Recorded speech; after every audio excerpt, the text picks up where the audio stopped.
The Landsraad. What does it mean? No one seems to understand it, or at least a few people don't. So I'm going to break it all down nice and simple in this video for you. Don't forget, there isn't any sections down below because it's just about the Landsraad. So just watch the video. Let's go. First, you need to pick a faction to support, either House Atreides or House Harkonnen.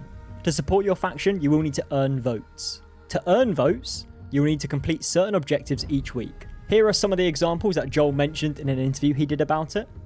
In the Deep Desert, there are territory control points, and whatever faction has control over that area for the majority of the week, it will award you with those votes. This changes every week, so it might be that your guild needs to craft and give the NPC 5 ornithopters, or maybe the whole faction needs to craft and give 50 ornithopters to achieve the votes. Another one might be they need you to run 10 ecolabs and bring back the manifests from each of them, and that will win you the votes.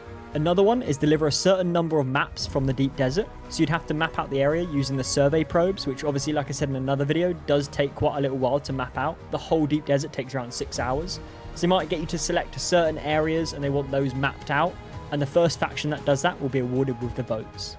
So there really is lots of different activities to fit everyone's playstyle into the Landsraad. What is the point of votes and what does it achieve? Imagine a bingo board.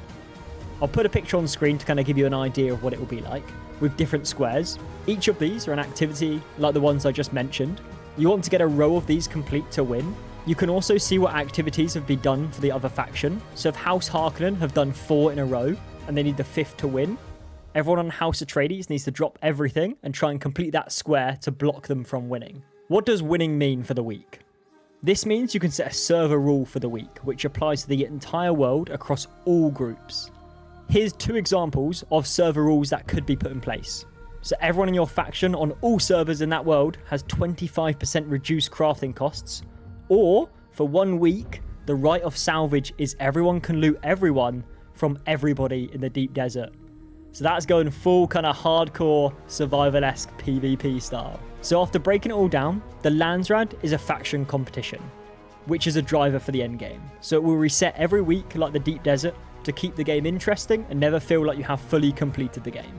There'll be lots of different activities and more added over time as well, over updates. Personally, I think this is a great way to keep it fresh and exciting. Let me know your thoughts down below. I'd love to hear what you've got to say. If you have any questions, let me know down below and I'll try and answer them with any information we currently know on the game. Stay tuned as I have videos releasing every few days on everything we know so far with Dune. If you are interested in joining a Dune Guild and potentially being a part of some YouTube videos, there is a link to the Discord in the description. Thanks so much for watching, guys, and peace.